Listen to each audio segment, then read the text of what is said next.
And we are live. A warm welcome to you, Dr. Roopali Sircar Gaur. And what a pleasant, beautiful event today that we have a book by you coming out. And this time it's not a novel, but an anthology of poetry collection. So, warm welcome to you, Roopali. Thank you so much, Rupa. You're inviting me to be on this forum itself. It's such an honor because, we poets, we can just vanish, we can write our poems and just disappear if it weren't for people like you, who pull It's us out. You know something, Rupali, I have always been following all that you do online, and I see it's not just a poem here, a post there, or a nugget from your past or present, or a view on something happening around you, but you have this beautiful heart where you're collecting, gathering non-writers and writers and getting them to put their writings together for different kind of anthologies. In fact, I have one book here with me from the past that we have talked about, where you had wonderful 70 women who talked about their lives, and they are of the age 70 plus. Is that right? Yes, seven. Yes, one of them is 95. And how impressive is that? Very. And amazing women with amazing life stories, mostly about themselves or about their mothers or someone known to them and close to them.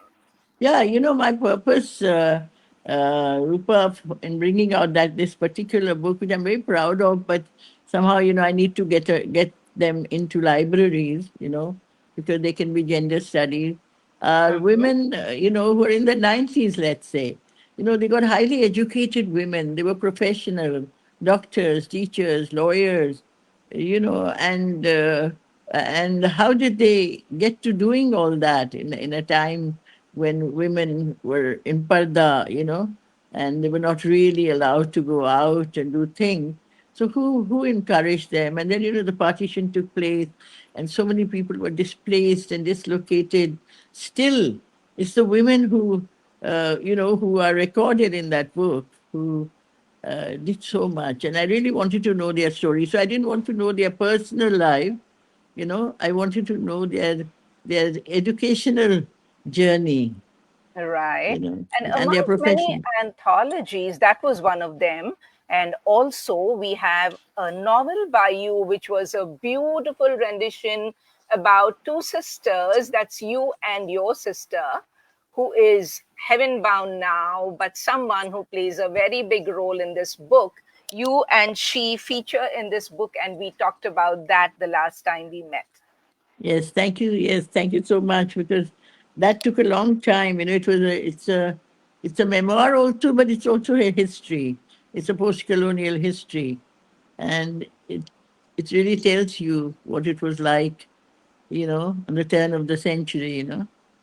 And today we are launching another book, a collection of poems by you, Rupali. So let me introduce you to the people who already know you so that they can laugh at me that I'm talking about you. They know so much about you already.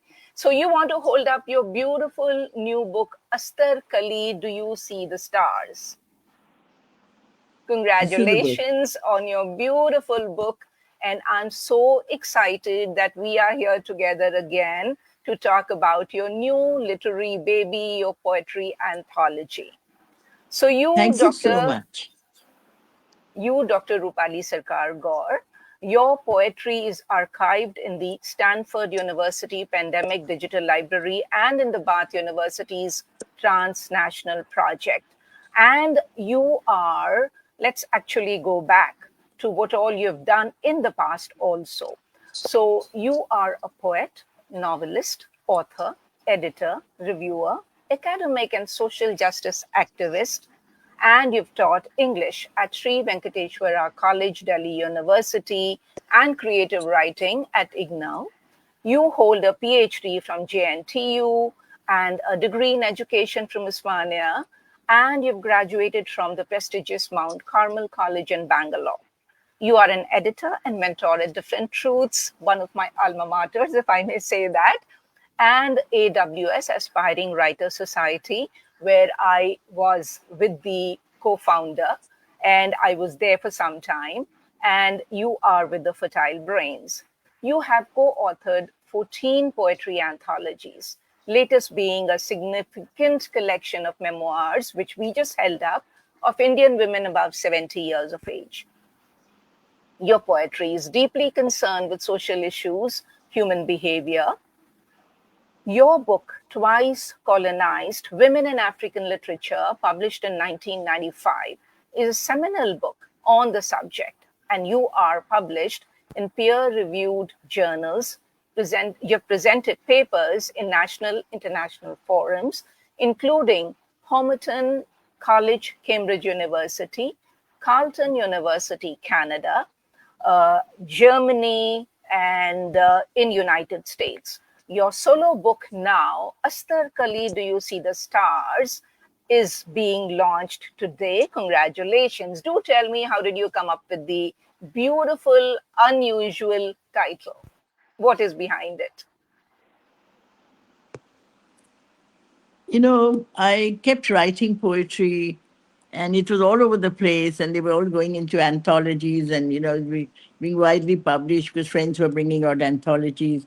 And then I have this very dear friend, Nivedita Sen, who said that, she's much younger than me, and she said, you are not, you're being very careless. You're going to lose all your poems, and you put them all together and send them to me. So I couldn't put all of them together, but we sat up nights and I kept posting one poem at a time to her, emailing, and she would sit down and put this together. And I also want to share with you that she Yeah. had just lost her husband not many months ago, and she was still grieving. And yet she had extended herself to me to do help me out with this. Although I had not asked for this help, it was her idea. It was her idea. She's also a very well-known artist.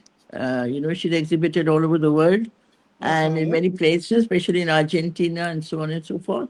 And Mm-hmm. I had written about Astar Kali, who is an Mm-hmm. old lady who's Mm-hmm. a grass weeder. And Mm-hmm. she said, let's name the book Astar Kali. And then How beautiful. Uh-huh. yeah, so that is how it began. And at first I said, oh, just that people will ask me who she is. And she said, no, it sounds very, very, very interesting that we should honor her also. And since my poetry, as in my foreword, as well as in the forward, as well as my, when I've spoken about my poetry elsewhere, also here too, I'm very concerned about society. I'm very concerned about what happens around me, the Mm-hmm. people around me. Now, Mm-hmm. Asta Kelly happens to be a grass weeder who's been Mm-hmm. coming to our house where we have this, a lot of acres of land, Uh-huh. and she weeds the grass, and she's very, I don't know whether she's very old. My daughter says that she's not old. She looks so Yeah, old. So right. I wrote a poem about her, which I'll read out. So, and the subtitle is Do You See the Star? Now, this is the last poem, the closing poem, which I wrote for my grandson, Alexander. Mm-hmm. So this book came about because of Nivedita, and Mm-hmm. she being an artist, she decided this was going to be the cover. And I said, "Oh my God, I don't want to be on the cover of the book. It's so embarrassing." And she said, "No, this is how we're going to do it." And then my sister's grandson, who's also my grandson, Aryan, he doesn't really listen, pay attention to me, but there was this auntie G who was telling him, so he quickly did it. So he executed it, and then there was all this editing to be done. So that I gave to my daughter Niharika, who's my editor, In and she's chief. written the forward. Now, Right. why I'm sharing this is Uh-huh. because my work was only to give the poems in. And then Mm-hmm. there were these people who just got together to Mm-hmm. help me bring out. And Saber and Quill, the publisher, that's the Brigadier Rajinder, who whose publishing house it is. They do a great job, and they did it in time Hmm. and brought out the whole thing so beautifully. Uh, what I actually want to say is that, sometimes we feel as women, maybe even men, I don't know much too much about what men do, but as women we feel helpless. We often feel हमसे नहीं होगा, I will not be able to do this. Well, you can do it if you have a sisterhood. You can do it if you have a brotherhood. You can do so much if you just surrender yourself to the people around. There's no ego involved in it. So if I say that this book is done by gnomes, I call them gnomes. They're my gnomes. They I come at night. You read them in fairy tales. These are those fairy tale people. I So love the fact that you actually have set them aside as gnomes, because I really think the way you exude sisterhood and reach out to anyone and everyone around you and put them together in books, although they claim they are non writers. I love the fact that Nivedita, thank you for a beautiful cover. Congratulations. Our heart goes out to you on your loss. And Kumar Prasanna has joined me in also conveying his condolences to you. We want you to know the cover is scintillating and beautiful. And Aryan, you have added magic to it with your expertise. There, you see the cover right now. And yes. Niharika, the lovely daughter, the cheerleader in chief, the president of the association called Rupali's Fan Club, who actually makes sure that her mothers everywhere has done a great job. And I think we want to congratulate each one of you, the village behind the book and behind Rupali. Yes. Yeah. So And then, Rupali, then yeah, you are one of please my go ahead. gnomes too. I mean, you popped out from somewhere and said, let's do this interview. Otherwise, I would have been just sitting with these books around me. There's It no is a shortage of gnomes. pleasure, Rupali. I think the fact that you are always there for everyone and supporting, helping them, and I think that's what goes around comes around, and that is what makes Yes. me feel so happy that I'm a part of your book launch today. So once again, before you render your poem, will you hold up your book, please? Astar Kali, can you see the stars? How beautiful is that? Lovely. Congratulations on the book launch. Thank you so much, Rupa. So, while you are going through the pages to pull out the poem you want to read, I just want to mention that you have been a storyteller all your life. Although you started writing at the age of 30 and then revived your writing in the 90s, in the years 90s, your first published writings are your travel writings and humorous articles as middles in the Times of India, Hindustan Times, the Tribune, Femina, college magazines, and serious matters couched in humor and irony and satire. So, as a kid, fairy tales and lamb tales from Shakespeare, and later on, lots of comics, P.G. Woodhouse, Mad magazines, Enid Blyton, Aldous Huxley, the Reader's Digest, and a lot about Hitler and World War II. Everything has been a part of your growing up, and somewhere we catch a glimpse of it when we read what you post. So let's see what you want to share with us now. Over to you, Rupali. So I'll read the first poem, which is on Asta Kali, and if this book sells well, which I'm not sure if it will, but It any will. royalty accruing from it will go to Asta Kali. Asta Kali is very poor. She lives in a village, and she cuts grass for a living. She's very hardworking, very sincere, and Mhm, so this poem is for her. So Astar Kali the Weeder, mhm, and this is her name. It's such a beautiful name. She's toothless, and her face is a crumpled papyrus. No one knows how old she is. Even she doesn't know. hmm, Her slim ankles are that of a dancer. She walks faster than a running deer. Her body slim and thin, a bit bony. Perhaps she's a middle aged woman who lost her teeth because of Zarda, Pan, and Kaini, or perhaps Carey's just chewed them up. One knows very little about her. She prefers not to tell her story. That way she can disappear without an address. Just once, last winter, when she generously brought rotis and sarso saag, she talked about her dead son, who died without medical care, and of her only grandchild, who drowned in the village pond. Her daughter in law, she said, was a Dain from another caste, ate her son and grandchild, and now enjoys the pension, living the life of a whore. That is Astar Kali's great sorrow. The sun beats hot and dry, turning green into yellow. And for Astar Kali, the grass cutter, there is no grass to cut. No grass, no money, and the lockdown. These days, her crumpled parchment face is hidden behind a much used mask. Only her solitary eye is seen. She buys wheat, trading the rice of remorse distributed free in Sofipur village, where people are wheat eaters. Sometimes she grinds the leftover cooked rice, sun drying them into papadums. Only sometimes. Papaj needs oil to fry, and there is no grass to cut. This year, the monsoon rain shied away. I wrote this during the COVID time, COVID. and Hmm. I know that they were getting poorer by the day during that horrible times that we've gone Correct. through, the Correct. pandemic.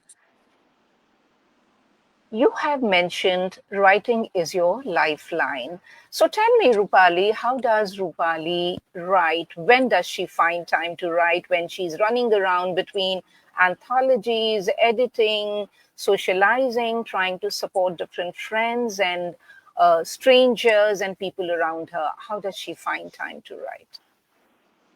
Uh, why don't you read that poem for me? It's Which called one? I Write Between the Whistles of the Pressure Cooker. Right. So that would be, let me quickly pull up. That would be, I'm trying to find the page number and get there.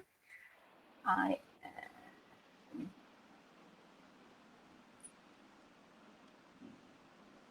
while I'm looking through the page numbers, for some reason I'm not there yet.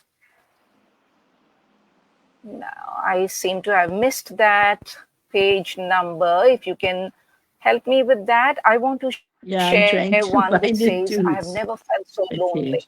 Sure, please do. While you do, I just want to share this.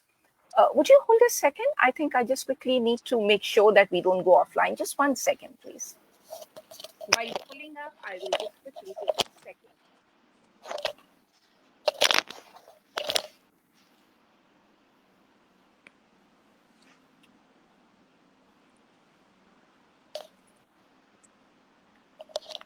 All right, I'm back and I pulled up. I have never felt so lonely.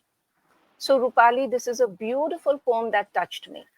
I have never Okay. felt so lonely as I do today. So, possibly, Rupali, this was written in a moment when you were really down, low, blue, or going through something. I've never felt so lonely as I do today. I'm as alone as this road which runs through the dwindling forest. It has no name. It takes a bend here and then goes straight elsewhere. I've often wondered what the road feels all by itself going somewhere where there is nowhere. There is something very lonely about being a road. Some roads are busy, others are quiet and solitary. Either way, they are alone and lie lonely. Many walk to wherever it is going. Some return, some never do. We trample the road. Ingratitude is a constant. Today, I too feel like this nameless, lonely road. It is deep, stark, this aloneness. It is a dead volcano crater. Unlike the desperate tree which is trying to reach out and embrace. I seek no one. How beautifully written is this verse? Do you recall why and when this was written?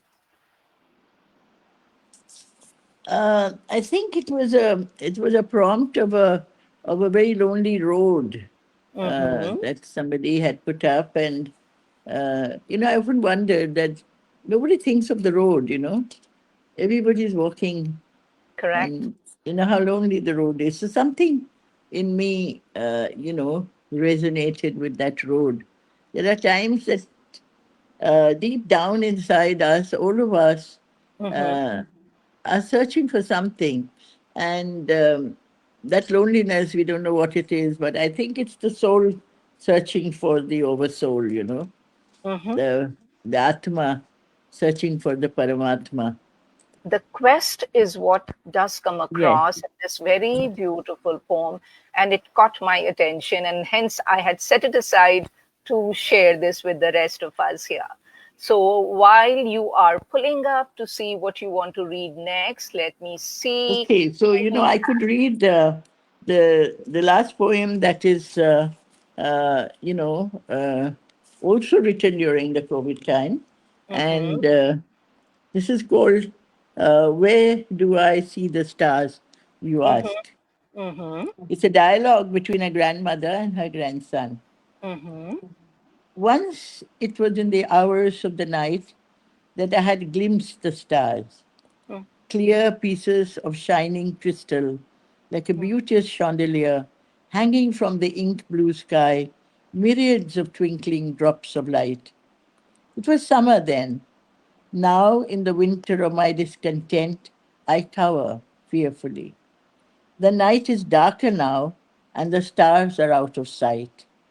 Just then, my child's child walked in, Hmm. stretching his computer tired back. No football in the sun for my grandson, no friends to frolic with. This is also COVID time. Okay. Only the kitchen, only the kitchen, the refrigerator, and the thawing heat of meat in the whirring microwave. Where do you see the stars? I ask him. I Hmm. don't see them anymore. The stars, Nani? Where are your spectacles? You, I see, are missing the spectacle. Can't you hear the whirring universe? The twinkling, beckoning stars, Nani? Have you forgotten, or are you forgetting? You taught me to talk to the twinkling star. It is you who taught me to wonder. You made me look up above and see diamonds in the sky. Ah, yes, I sighed. Those precious diamonds, those buried trees, those millenniums, and then the stars were seen. My stars, Nani, are in a happy place, in a world which is diverse, with lots of space for everybody, where my stars have no color, no creed, no gender, a world free of hunger, and borders which don't define me. Darling child, I too had dreamt of that once. I too had smelt the roses once. They were once my stars too. Oh no, Nani, don't be sad. Your dreams have come true. Stars are happening all around you, but you are not looking. Your patch of sky is twinkling right here beside you. Here, let me clean your spectacles. Sit down and talk to me. Talk to my young friends, Nani. They will show the stars to you. You will see the wonder and the grandeur of the star filled galaxies around you. Don't hanker for the days gone by. Just softly bid them goodbye. There is a true world awaiting us, free from hatred and violence, one where nature is supreme. Don't cry and mourn, Nani. Let your happy thoughts roam. Look, look, the dark sky is full of stars. The stars are wondering who we are. So that How is, beautiful. What a lovely, lovely exchange between the grandchild and the Nani.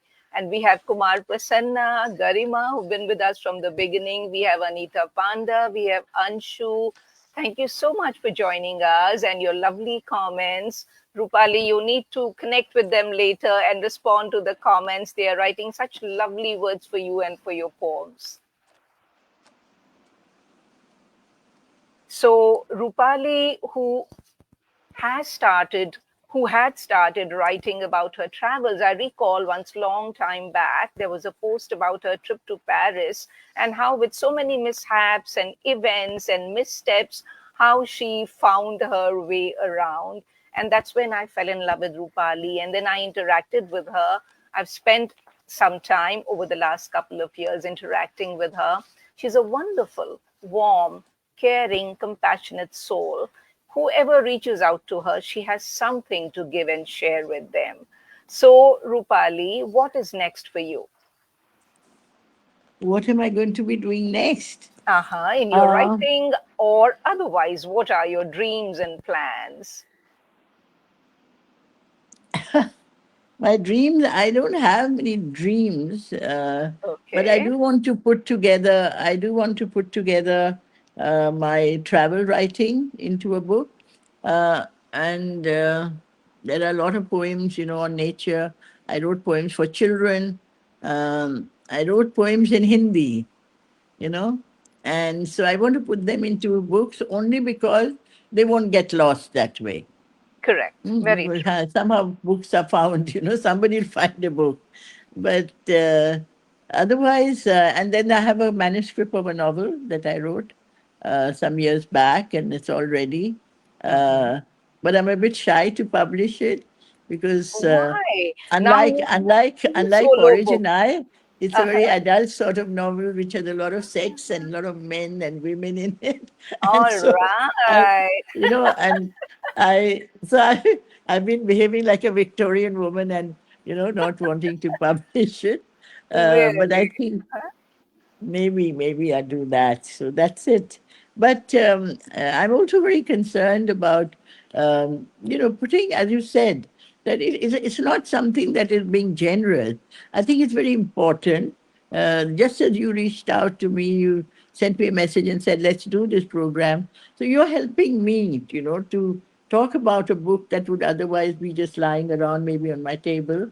And, we have Prasanna, as you said, who's watching the program. He's given us such a huge forum Yes. to present our poems. Most of the poems that I hear, I have presented on the Fertile Brain. And Yeah. so I think it's very important that as human beings, we're not able to do much for people anymore because, you know, uh, but if I can put a poet together with a publisher, or I can put somebody in touch with another poet. If I can, somebody is publishing something and I send them the submission details, by Hmm. sharing it. It's not that sharing is caring. I don't think it's necessary that way. But I think it's important that we do that. Otherwise, what else are we around for? Not that, he roti banana So hai. And true. I don't know why I couldn't find that poem about the pressure cooker, but truly, Yeah. I do all the cooking in the house. It's something that is my choice. I want to cook because one way, in fact, I brought out a book called Poetry on a Plate with Mm-hmm. with Kavita Ezekiel. We Mm-hmm. brought this book out called Poetry on a Plate with a little bit of mango pickle. And Mm-hmm. it's all memories of writing, of food. So Mm-hmm. the kitchen is a wonderful place where memories come flooding in. If I'm doing a particular thing, I remember my mother in law, or I'll remember my mother, or I remember a friend who used to put more dhania powder in the mutton curry, and he's no Uh-huh. longer there, and I remember him. So Mm-hmm. these are little things that, and I find that there's such a lot of writing going on. People are writing, but Mm-hmm. we should not be self centered. I think we should share. And, I mean, that's how I feel, This strongly is the about. Rupali I know. This is the Rupali I know who's always ever present to extend that hand to support, help, encourage, and many a time find that inner hidden writer within people. I've seen you do that. And I must say, this beautiful 101 poems collection by you is not just beautiful in the sense of the kind of verses written, you have emotions of all kinds. You have people mentioned in it, situations in it, you have different ages, stages, events, and you have mythology.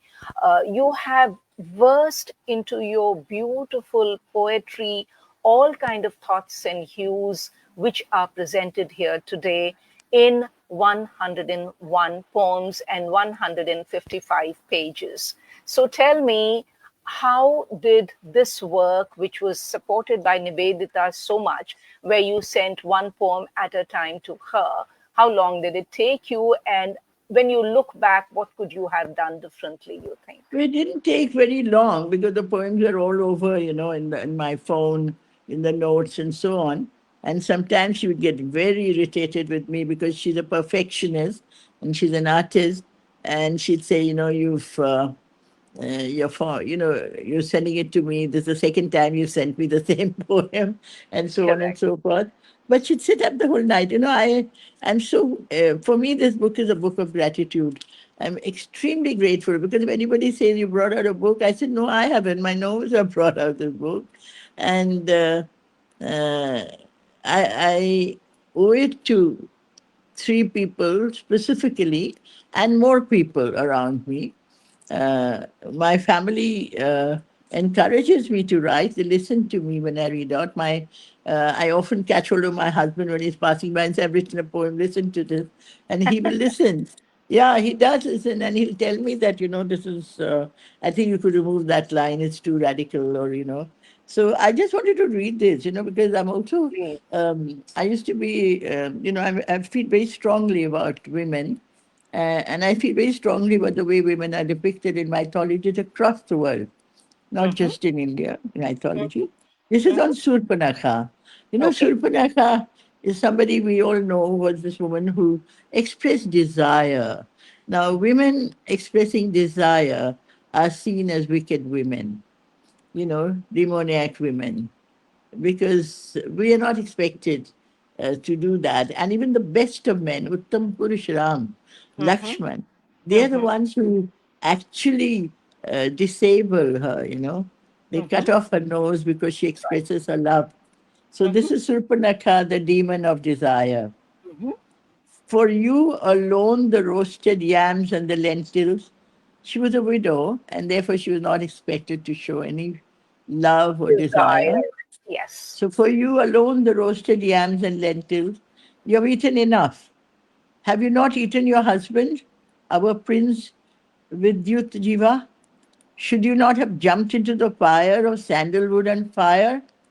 Here, take this rough piece of cloth, wrap yourself in it. We will cut your hair and break your green grass bangles. Wipe the vermilion from your forehead. A woman without a husband is an inauspicious lump of flesh. No man must look at you. Surpanakha, with fingernails like winnowing fans, beautiful daughter of Vishrava the sage, widowhood barricaded her in a lifeless cage. In search of the forbidden fruit of desire, she faced Prince Lakshmana's horrific ire. The swift swish of a sword's masculine rage couldn't destroy her sublime feminine courage. Bleeding, ear and nose, her inner monster rose, and the path of bloody war she chose. They feel no guilt for her evil blood spilled. A widow did dare the ugly head of desire to rear. Her sin, how can anyone spare? The daughter of a sage, filled with just rage, a ranting inferno, left the widowed cage, a monster woman, she stepped into the mighty world. A world where deep in the intestines of the earth, swift metro trains carry crowds in its bustling belly. Here, who knows where you come from, where you go? Only your stiletto heels tick tock on the pavement, and you don't crane your neck to see the skyscrapers scrape the sky. Just that steaming hot cup of coffee at Starbucks, that lone looking man, that fetid hotel room where desire is only a streetcar. Wow. Love it. How beautiful is this? And especially because those were the times, in fact, in today's generation, it is accepted very much so, especially in the western parts and the urban areas and the cities of India as well, where women have a say about their sexuality. However, in those days, being the Victorian views, women were not allowed, especially the widows, had no right to talk about lusting for anyone or wanting to be intimate with anybody. How beautiful is that? And actually, while you were doing that, I took the liberty of picking out the poem that you were looking for to wrap the program with. So, Rupali, I'm going to go into Between the Whistles of the Pressure Cooker. Oh, That you is when found dear it. Rupali writes. Yes, I absolutely made it a point to look for it. So, this is how dear Rupali writes. That is Rupali, I write poetry best while cooking. Perhaps now that you ask me, it has all the ingredients needed. I could say spices. It has quietness, aloneness, a focused mind, the uninterrupted thinking, and there is the fire in the belly. I'm hungry for something. I innovate, I create. I'm full of love because I'm thinking of my loved ones for whom I am cooking. Careful not to add things they don't like and add things they love. My cooking always brings people in my mind. Memories long forgotten briefly return in the wafting fragrance, something one ate cooked by a mother, friend, or perhaps a lover. The window lets me find a piece of sky, a breezy or still tree, birds and squirrels in continuous chirping and moving, picking up grains and worms. It's all about food, sustenance, life, tasting life, the salt of life. And when it is bubbling, simmering, I sit at the nearest table and start writing. The whistle of the pressure cooker tells me in a commanding voice, hurry up, please, it is time. So, Rupali, this was your poem about how you write. And I must say, we love to be a part of the table and the cuisine that's going to be laid on the table after you're done with your cooking in the kitchen. And I thank you so very much, Rupali, for your time and this opportunity to launch your beautiful solo book number 2, Yes. an anthology of poetry collection called Astar Kali, Do You See the Stars? And I know, again, we're going to meet very soon, elsewhere and here, on more things that you'll be writing about. So, any last words from you while we thank Anita Panda, Kumar Prasanna, Garima, Anshu, who have written such beautiful words in support of you, your writing, and their love for you. Over to you, Rupali, for your last words. I don't want to have last words, but I want to thank all those. I have somehow, I don't think anybody can miss love in this century because the cyber world gives so much love. I've made so many friends. I feel as if I've always known you people. I don't know when we meet what it will be like. It will be so overwhelming. But thank you, all of you who have been here. And always an encouraging word. I've never seen anybody not encouraging me. There's always. I'm often very lazy to write more than I can write. If somebody has written something, but people never are so generous with me. And I feel so touched. I feel very touched. So thank you so much for everything. And thank you, Rupa. Thank You're you very so special. much. Now we are two Oh, Hyderabadis here. Three Hyderabadis, Prasanna, you and me. And I correct. hope you're not aware. So we can be sitting in Hyderabad and eating biryani next time, you know. Absolutely, Tathastu, from your lips to God's ears. And Sadhbir Chadda joined in, who also says Shurpanakha is such a smart one, the woman of today. So I must say, Sadhbirji, thank you so much for joining in. We love you too, Kumar, Anita, Garima, Anshu, and Each one of you. Thank you very, very much for joining us, giving us your love. And Rupali, catch you very soon and love you. Thank you so Thank you much. Thank so you so much. much.